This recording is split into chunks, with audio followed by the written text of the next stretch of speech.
우리 인사합시다. 대한민국과 한국교회여 회개하라. 시작. 대한민국과 한국교회여 회개하라. 자, 오늘 오전에 우리 주기철 목사님에 대해서 생각했는데 오후에도 우리 주기철 목사님의 유명한 사상이 있습니다. 평화 사상이 있습니다. 여러분 아시다시피 세계로 교회 목사님이 이 뭡니까 저항을 하는 설교를 한 이후로 감옥에 갔다가 풀려났죠. 그러면 이 군국주의 시대에 일제 시대 때에 이 평화 사상을 이야기한다는 것은 있을 수 없는 것임을 보게 됩니다. 그러니까 제가 늘 이야기했죠. 정교 분리, 정치가 교회의 일에 관여하지 말아야 되는 게 정교 분리. 그럼 교회가 정치가 잘못됐을 때 성경의 원리로 그것을 판단하고 외칠 수 있어야 돼요. 그게 정교 분리입니다. 자, 오늘 이 정교 분리의 가장 예를 잘 보여주는 것이 주기철 목사입니다. 여러분, 목숨 내놓고 설교한 것입니다. 자, 제가 좋아하는 이상규 교수님하고는 카톡 친구인데, 이상규 교수님께서 보수주의자, 아주 보수주의자입니다. 우리 역사신학의 아마 제가 볼 때 독보적인 존재가 아닌가 생각합니다. 주기철 목사의 평화사상입니다. 주기철 목사는 한국을 대표하는 순교자로 알려져 있지만 사실 그는 1930년 이후 한국을 대표하는 설교자이기도 하다. 또 그는 진해 웅천의 개통학교, 지금으로 말하면 이거죠. 국민학교, 초등학교. 정주, 그 유명한 정주, 조만식 장로님이 세운, 이송은 장로, 조만식 장로 세운 정주 오산학교, 그리고 서울의 연희전문학교, 지금 연세대학입니다. 연희전문학교 상가를 거쳐 평양신학교에서 수학한 엘리트 목사였다. 그는 학식과 인품과 외모를 겸비한 유망한 목회자로 존경을 받았다. 그런데 그가 세계 평화를 말하는 평화주의자, 혹 평화 주창자였다는 사실을 아는 사람이 많지 않다. 실제로 그는 일제의 군사적 팽창을 경계하고 대동아 공영권이라는 이름으로 자행된 전쟁 정책을 반대했다. 그러니까 만약 오늘날 한국 교회에서 이렇게 하면 주기철 목사님 어떤 목사가 됩니까? 거구가 되는 거예요. 거구. 예? 거구가 되는 거예요. 그런데 뭐라고요? 이런 전쟁 정책을 반대했다. 그는 평화왕국을 말하면서 이 왕국 건설은 세계의 신자들에게 주어진 과제라고 주장했다.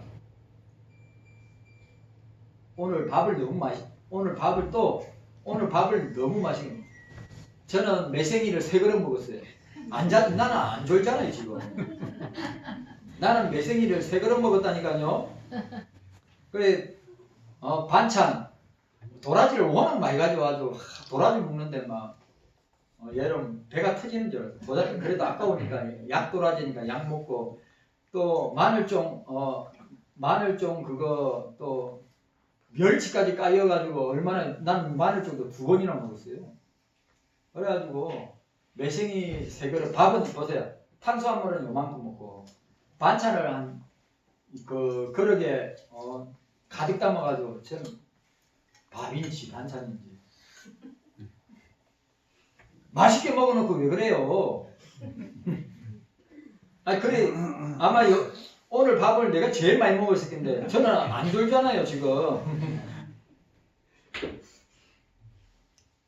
일성을 보여주는 중요한 흔적이 있다. 1933년 12월 25일 유명한 마산의 문창교회, 우리 고신의 유명한 교회입니다. 원래 여러분 아시죠? 초량교회도 지금 초량교회는 주기철 목사님 담임으로 있던 교회가 초량교회예요. 한상봉 목사님이 담임으로 있다가 재산 분쟁이 일어나지고 한상봉 목사님 초량교회 사임하시고 세운 교회가 고려파 어머니 교회인 삼일교회란 말이에요. 그래 마산의 문창교회, 지금 마산 문창교회가 우리 고려파 고신교회란 말이에요. 그게 담임 목사였습니다. 그리고 마산의 문창교회에 있다가 산정의교회에 누가 있었냐면 조만식 장로님이 있었단 말이에요. 그 유명한 물산 장로 운동한 애국자 조만식 장로님이 안 되겠다. 이거 신사참배 운동을 하려면 목사님이 강한, 진짜 영적으로 강한 목사님을 모셔야 돼요. 그래서 철양교회에 있는 주기철 목사님을 산정인교회, 왜냐하면 그때 평양에 상징적인 교회 중에 하나가 산정인교회였단 말이에요. 왜? 거기 조만식 장로님이 있으니까. 수석 장로였단 말이에요. 유명한 일화들이 많습니다. 그게. 그래서 조만식 장로님이, 근데 조만식 장로님의 제자가 누구냐? 주기철 목사님을 말이에요. 조만식 장로님 오산학교에서 후학을 가르쳤어요. 그리고 주기철 목사님 그 애국 사상이나 민족 사상이나 그런 성경적인 사상 누구한테 배웠겠어요? 남강 이승훈이나 이승훈 장로나 조만식 장로님한테 배웠죠.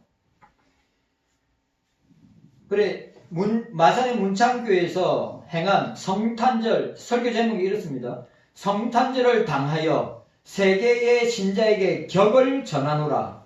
격을 전하노라. 선포한다는 말이죠. 제목의 설교를 누가복음 2장 14절. 누가복음 2장 14절에 기초한 이 설교문은 1933년 12월에 발견된 복음과 종교교육 3권 12호에 게재되었다. 한편의 설교를 근거하여 주기철 목사의 평화로를 말한다는 것은 부당하다고 생각할 수 있지만 그의 설교문을 보면 그것이 단회적인 평화에 대한 설교가 아님을 알 수 있다. 한편 그 설교문에도 전쟁과 평화, 그리스도 왕국에 대한 내면의 깊은 성찰을 읽을 수 있고 그는 이 확신 때문에 위험천만하게도 1933년 성탄절에 평화를 설교하고 여러분 생각해보세요. 독재 중에 독재인 일본 제국주의와 군국주의, 민족주의 아래에서 이런 설교를 한다는 것은 뭐예요? 이런 설교를 한다는 목을 내놔야죠. 어떻게 평화 설교를 하냐 말이에요. 독재 아래 있는데. 일본의 독재 아래 있는데 어떻게 평화 설교를 할 수 있느냐. 그래 목사들이 교인들이 입 닫고 침묵하고 있을 때 주기철 목사님이 이 설교를 한 거란 말이에요. 꼭 세계교회 선현보 목사님처럼.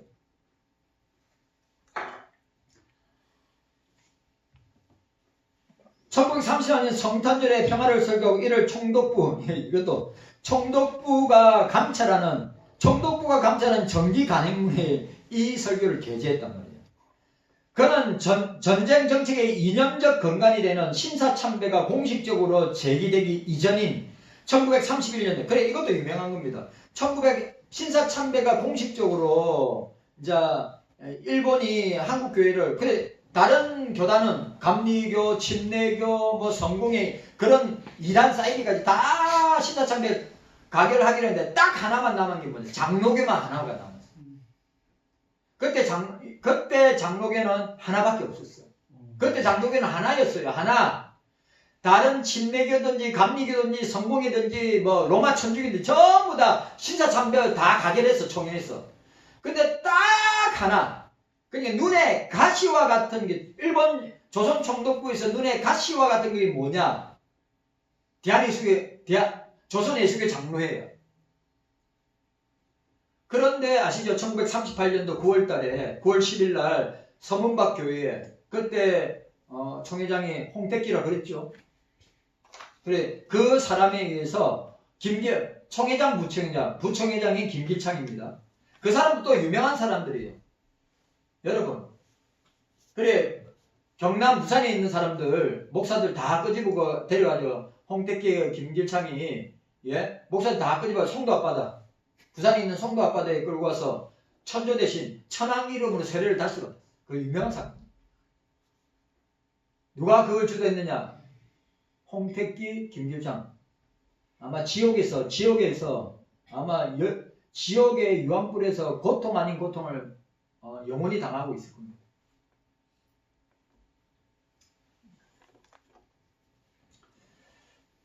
우리가 이런 역사를 여러분들이 알고 있어야 됩니다. 그러니까 이 신사참배 운동이 불을듯 일어나기 전에 이미 주기철 목사님은 1931년에 경남노회에서 신사참배 거부안을 앞질러 제기한 일이 있습니다. 같은 맥락에서 이해할 수 있습니다. 주기철 목사가 1933년에 평화를 말했다는 사실 자체가 예사로운 일이 아니었고 평화에 대한 확고한 신념이 없이는 불가능했습니다. 당신은 일제 군국주의가 크게 고무되어 시기였고 평화를 말한다는 것은 일종의 반체제 운동으로 간주되었기 때문입니다. 1930년, 자, 이제 여기에 유명한 사건이 나옵니다. 1930년에 일본의 정세는 급변했습니다.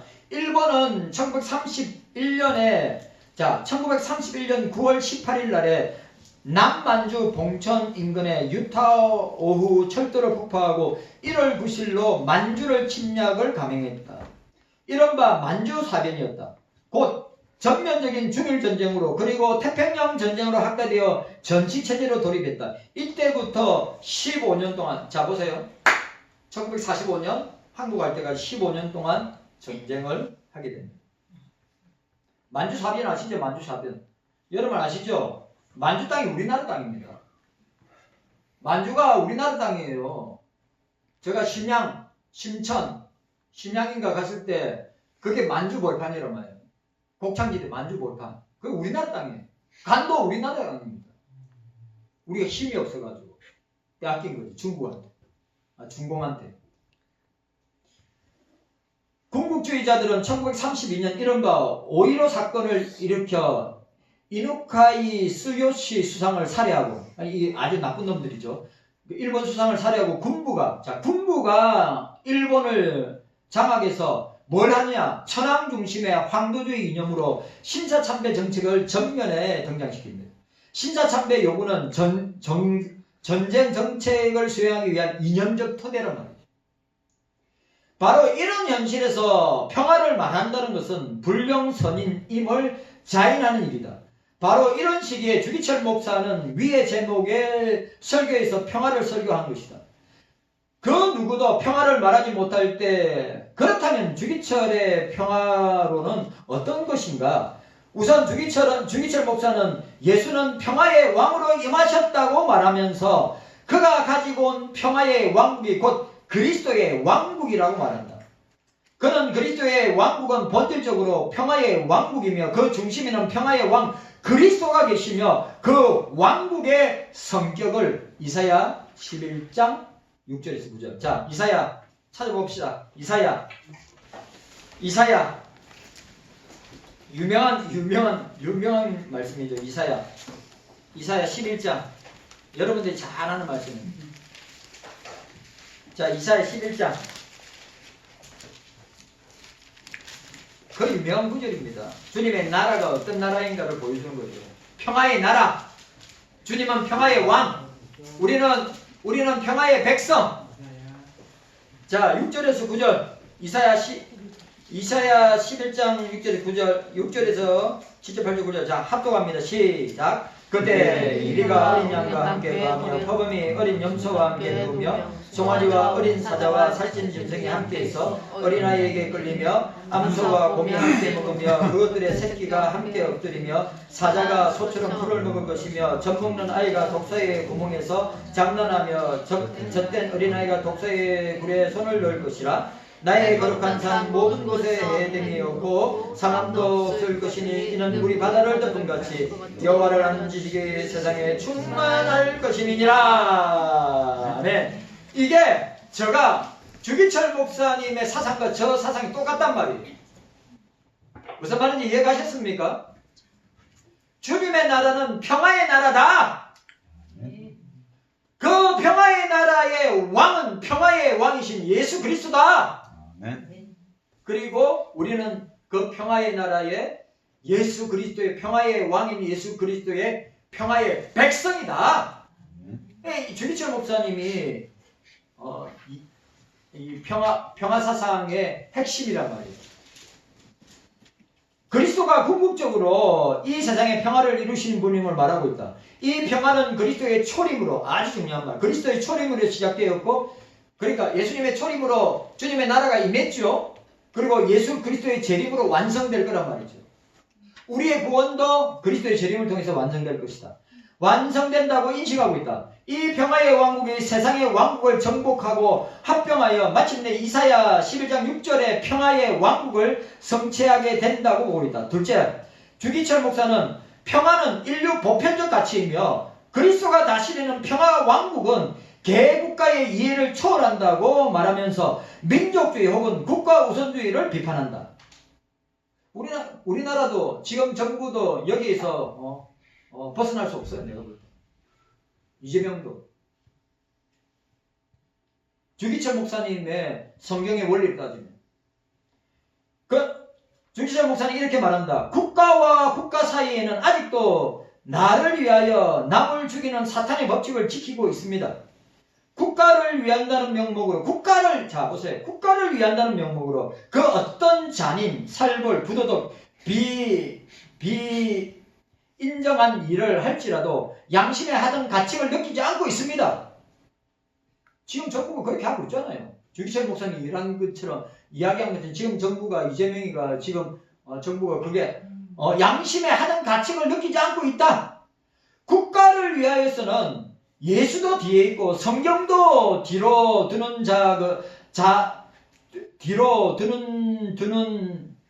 뒤로 두자는 것이 현대 신자의 태도이다. 일제시대 때 사람들의 모습이 지금 우리들의 모습과 똑같다는 거예요. 예수도 뒤에, 성경도 뒤에, 정치적 이념이나 정치적 체제나 정치적 사상이 우선이라 이 말이에요. 지금 이재명이나 민주당이 그렇게 하고 있잖아요.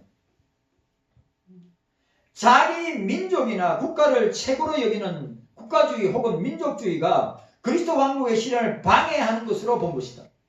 16세기 종교개혁자들은 지상의 제도적인 교회를 그리스도 왕국과 동일시했던 교황제를 비판했고 17세기 청교도들은 왕권 신수설, 유명하죠? 17세기 청교도들은 왕권 신수설과 그러니까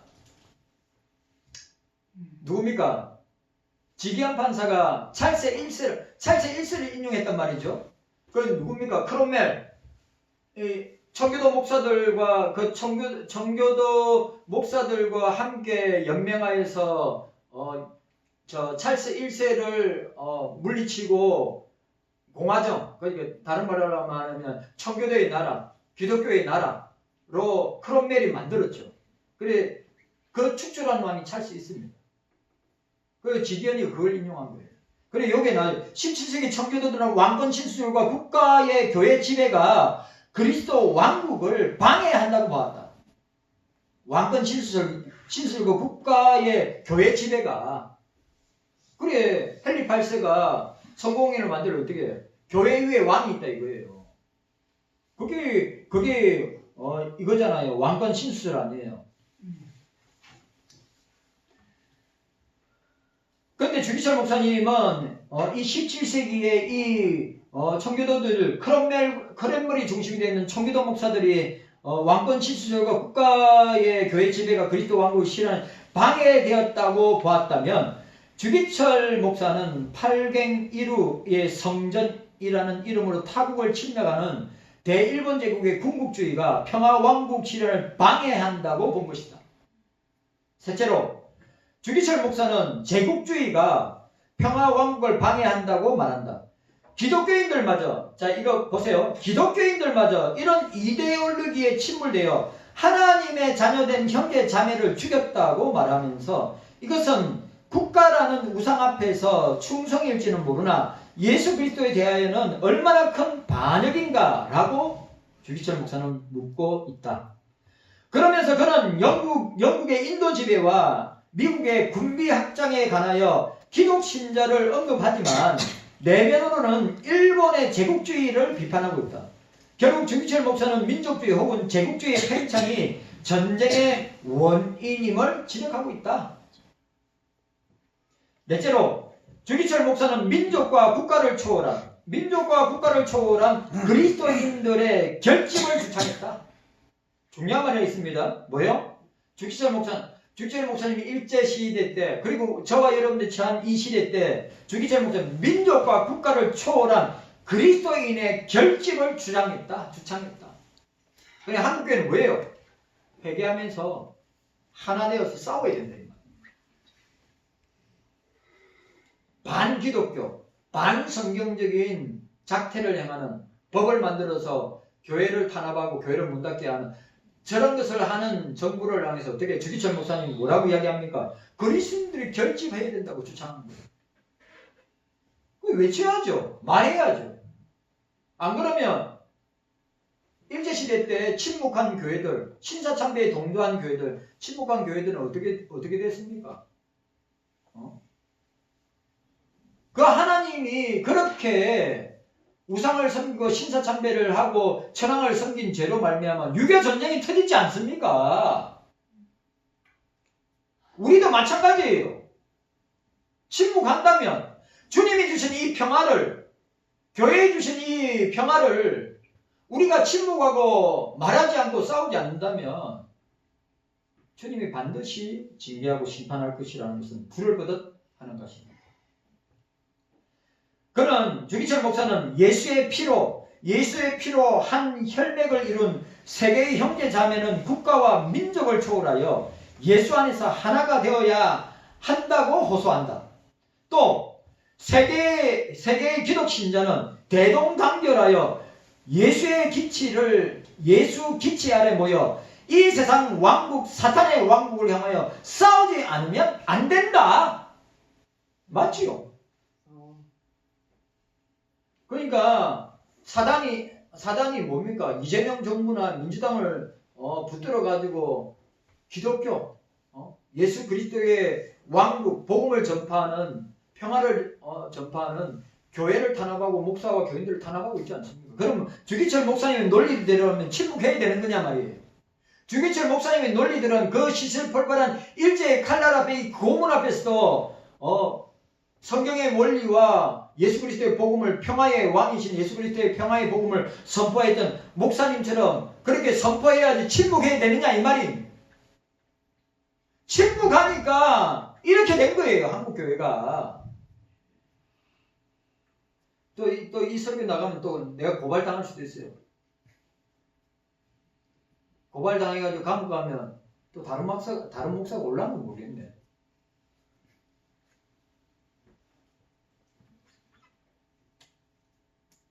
너무 중요한 말. 세계의 기독교 신자는 대동단결하여 하나가 되어 예수의 구원의 깃발 아래, 예수 이름 아래 모여 이 세상 왕국, 사탄의 왕국을 향하여 싸우지 않으면 안 된다. 칸트는 인간의 이기적 동기가 전쟁의 원인이라면 이를 억제할 수 있는 국제적 기구를 제안했지만 주기철 목사는 공산주의자도 국경이 없는데 하물며 기독 신자에게랴. 주기철 목사님이 공산주의도 국경이 없는데 왜 기독 신자가 국경을 꺼가지고 국경을 만들어가지고 네 편 내 편 나누냐 이 말이에요. 공산주의도 국경이 없는데 우리도 당연히 예수 그리스도의 십자가의 깃발 아래, 예수 그리스도의 이름 아래 우리가 모여서 대동단결하여 이런 사단의 왕국, 사단의 세력을 우리가 맞서서 싸우지 아니하면 먹힌다 이 말이에요. 주기철 목사님 그 이야기를 하는 거예요. 이거 정치 설교입니까? 지금 내가 이야기한 정치 설교예요. 그러면 이 시대에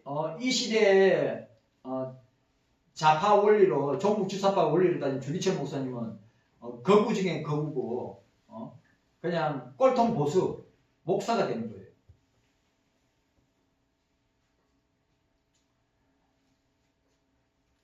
공산주의자도 국경이 없는데 하물며 기독 신자에게야 말하면서 진실한 그리스도인들의 대동단결을 통해 평화를 이루자고 호소하고 있다. 그래서 주기철 목사는 평화의 주가 세상에 탄강하신 날을 당하여 평화의 왕국을 대망하는 세계 신자들의 이 격을 전하노라. 이게 언제예요? 벌써 90년 전의 이야기. 90년 전에.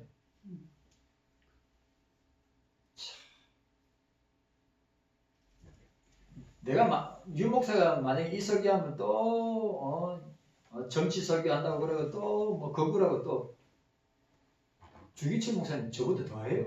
주기철 목사님 난 쫓아가지도 못해요. 근처도 못 가요. 참 역시 순교자는 참 우리 한국교회 자랑스럽게 내놓을 수 있는 목사가 있다면 누굽니까? 주기철 목사님하고 손양호 목사님 아니에요. 다 저 선배입니다. 저 선배예요.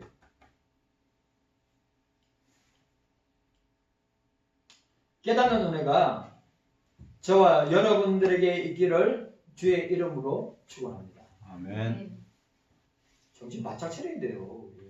자, 오늘 세 번째 교회 직원입니다. 교회 직원에 대해서 서론 부분만 하고 우리 마치도록 하겠습니다. 자, 교회 직원입니다. 예수 그리스도의 몸된 교회는, 자, 질문. 교회의 사명이 뭐예요? 교회의 사명. 교회의 사명이 뭡니까? 차장대, 영주, 혜림이, 라원이, 영인이, 뭐라? 자, 주님, 우리 경서교회 사명. 전도. 좋아요. 또, 강연은 복음 전파. 또, 그러니까 교회 사명 뭐예요? 복음 전파, 전도, 선교. 네. 그게 교회의 사명이고 저와 여러분들의 사명이란 말이죠.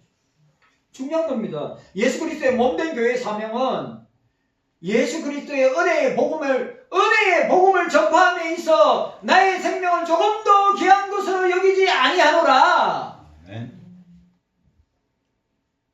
사도행전 20장 23절, 24절.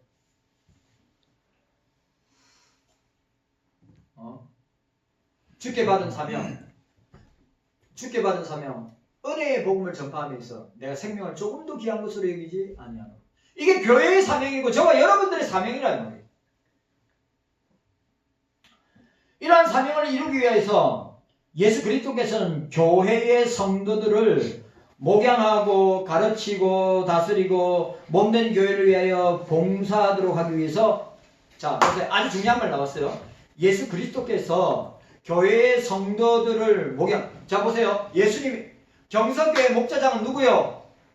경서교회 목자장은 누구요? 또 말을 갖다 헷갈리게 하지 말고 예수 그리스도의 이 경서교회 목자장은 누구냐고요? 예수 그리스도예요. 경서교회 목자장은 예수 그리스도고 목자가 누구냐 말이에요. 목자가 목사잖아요. 목사.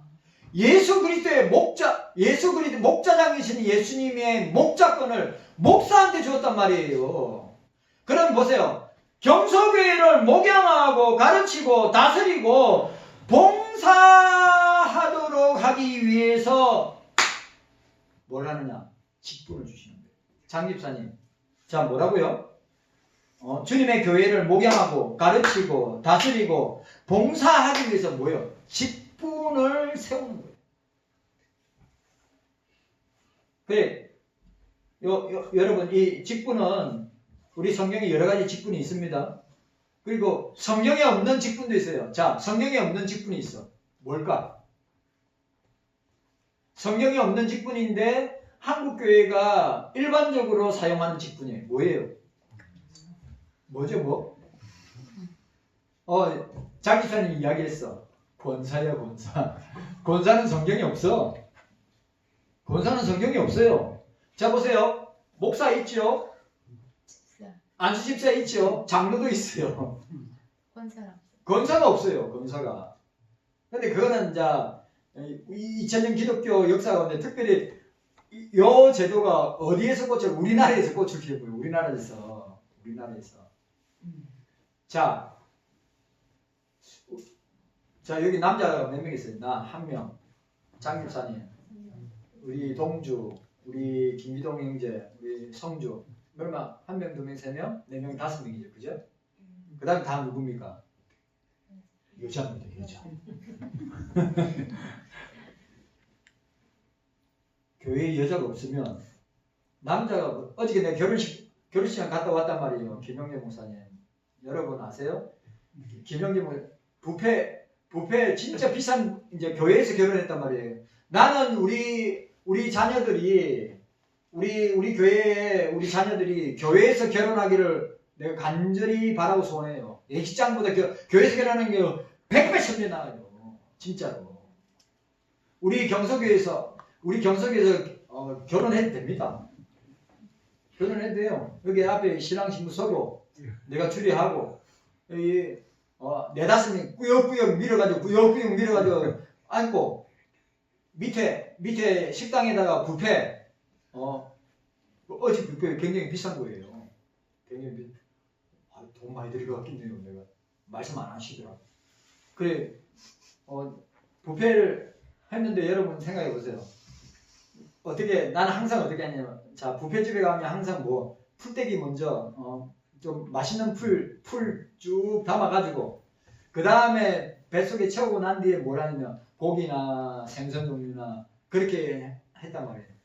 그래, 어저께도 똑같이 접시에다가 풀 비슷한 거 채워놓고, 먹고 있는데, 이제, 뭡니까, 김영기 목사님, 이제, 아들 결혼식이 이제 12시 반이었단 말이에요. 그래서 여러분 보세요. 그래 제가 접시 들고 와가지고 앉았는 게 12시 22분인가 3분에 앉아서 먹고 있는데 야 빨리 사진 찍어야지 사진! 아니 이거 빨리 먹어야 되는데요. 그래 보세요. 접시에 있는 풀떼기 허겁지겁 다 먹고 올라가서 내가 어떻게 속으로 생각했냐면 그렇지. 사진 빨리 찍고 내려와서 또 한 번 더 먹어. 뷔페는 한 3번 먹어야 되잖아요. 내가 그렇게 메뉴가 그것도 퀄리티가 굉장히 높은 메뉴가 되게 많았었거든요. 그래가지고, 사진 빨리 찍고 내려와서 내가 먹어야 돼. 가족 사진까지 다 찍어줬어. 내려와서 내 뭐 먹지 하게 돌아오고 하는데, 우리 식사장 목사님 목사님 빨리 와, 빨리! 전재기 목사님 기다리니까 빨리 출발해야 돼. 먹어야 되는데요. 빨리 와! 내가 결혼식이나, 잔치하는 데 가가지고, 한 접시 먹고 온 건 처음이란 말이에요.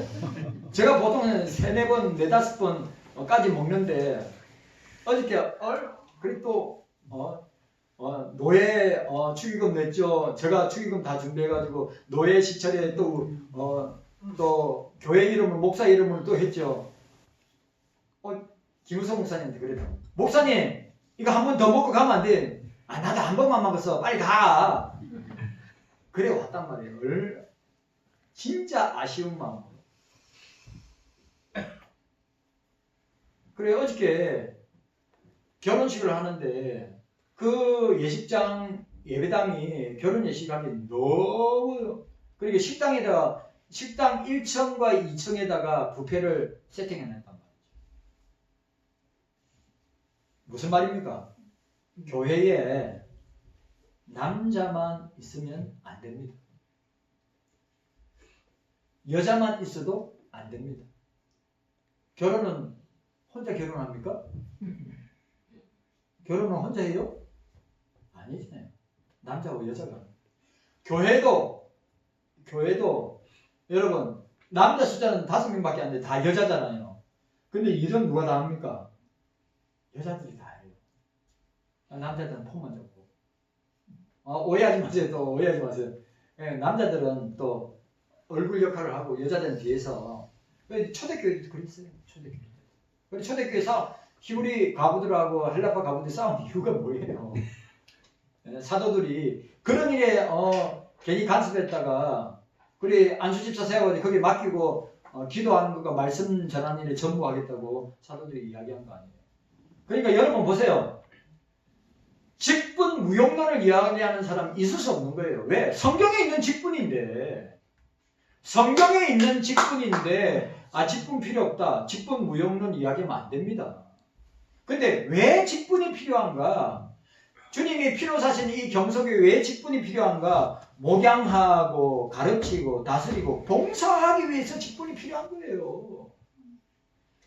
그러므로 예수 그리스도께서는 직분자들을 통하여 이 말도 되게 중요해요. 뭐라고요? 예수 그리스도께서는 직분자들을 통하여 예수님의 통치권을 행사하신단 말이에요.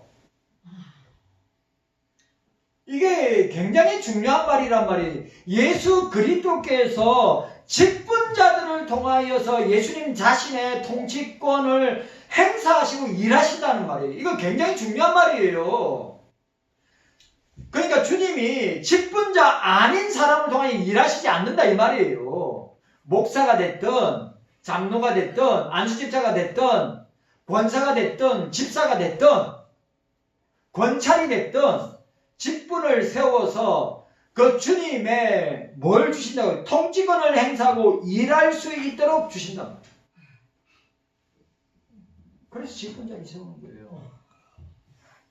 자, 지방교회. 자, 예를 들어서 내가 지방교회는 이단입니다. 지방교회는 이단입니다. 워치만리, 유명한 워치만리, 또 그 대표적인 지방교회 대표적인 워치만리죠. 워치만리. 굉장히 신비주의자입니다. 그런데 우리 한국교회 되게 좋아하는 사람 중에 한 사람은 워치만리입니다. 워치만리 책도 많이 있거든요.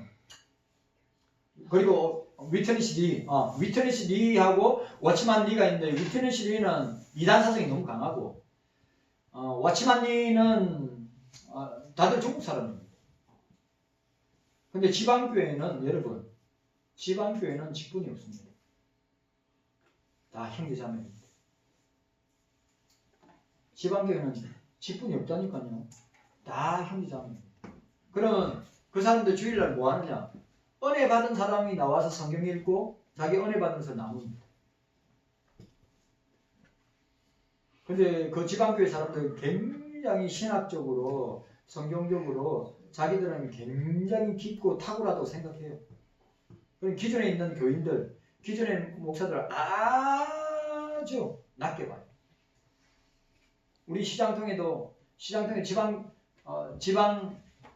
지방교회 다니는 분이 있습니다. 제가 압니다. 또 성경책도 있어요. 내한테 성경책 주더라고요. 읽어보라고.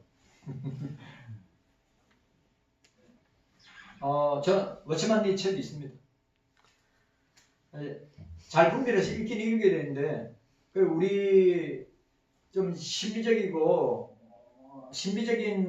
그런 세계를 동경하는 사람들이 워치만리 좋아합니다. 지방교회는 직분이 없습니다. 원래 침례교도 직분이 없어요. 그냥 해중교회입니다. 해중교회. 형제 자매. 자, 그런데 보세요. 오늘 제가 여러분한테 중요한 거 이야기했습니다. 예수 그리스도께서는 직분자들을 통하여 그의 통치권을 행사하시고 일하신다. 너무 중요한 거예요. 그래서 교회에서 직분을 세우는 거예요. 그렇다고 여러분 직분 함부로 안 세웁니다. 유목사 함부로 안 세웁니다. 아시죠? 우리 선배 천성교회 목사님 개척한 지 목회한 지 거의 40년 다 됐는데 장로 언제 세운 줄 아십니까? 5년 전에 장로를 세웠어요. 개척하고 거의 30년 가까이 되고 자기하고 동고동락한 장로들이 거의 신앙생활이 25년 30년 한 사람들이란 말이에요. 5년 전에 장로 세웠단 말이에요. 함부로 직분을 안 세웠단 말이에요. 왜? 함부로 직분 세웠다가 한국교회 이 모양 이 꼴로 됐으니까. 경석교회도 마찬가지죠. 경석교회도 목사가 심사숙고해서 직분자를 세우죠. 왜? 그만큼 직분이 중요한 거예요. 여러분, 직분은 주님이 주신 거예요. 직분은 주님이 주신 거란 말이에요. 목사가 준 게 아니에요. 왜 주님이 직분을 주셨는가? 직분을 주신 이유는 경서교회를 목양하고 가르치고 다스리고 봉사하기 위해서 직분을 주셨는데 중요한 것이 뭐냐? 예수 그리스도께서는 직분자들을 통하여 일하신다 이 말이에요. 자, 이러한 교회 직원들은 대체로 보세요. 이거 비상 직원이 있어요. 비상 직원이 있어요. 비상 직원이 뭐겠어요? 여러분 비상 직원이 뭐겠어요? 지금 없는 보세요. 지금 한국교회 안에 없는 직분이란 말이에요. 그걸 비상 직원이라고 해요. 예를 들어 사도가 그렇죠. 선지자가 그렇고 여기 전도자도 전도자 개념 지금 전도자 개념하고 완전히 다른 겁니다. 그 비상 직원입니다. 이게. 그리고 통상 직원이 있어요. 여러분 통상 직원이 뭐냐? 교회의 항정직이에요. 자, 저를 보세요. 교회의 항종직은 자 누구? 자 교회 항종직. 그러니까 내가 항존직으로 내가 세움을 받았으면 그러니까 내가 세상 떠날 때까지 그 직분을 가지고 있는 거예요. 은퇴하더라도. 뭐죠? 항존직이 뭐예요? 교회 안에. 목사가 먼저 나와야죠. 항존직 목사, 장로, 안수집사, 권사입니다. 그걸 항존직이라고 해요. 그 다음에 여러분들이 아는 자 임시 직원이 있어요. 임시 직원이 뭐냐? 전도자. 우리가 말하는 지금 전도사 말하는 거예요. 임시 직원. 그 다음에 서리집사. 그리고 서리집사는 뭡니까? 1년직입니다. 1년직. 전도사도 1년직입니다. 서리집사도 1년직이에요.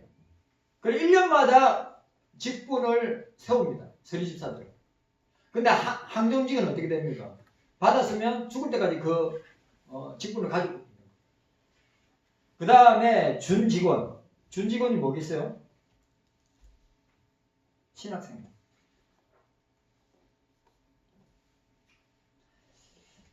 자, 비상직원, 통상직원, 항종직입니다. 그리고 임시직원으로 구분하십니다. 이 가운데 비상직원은 신약교회의 창설을 위해 세움을 입은 창설직원이라고 해요.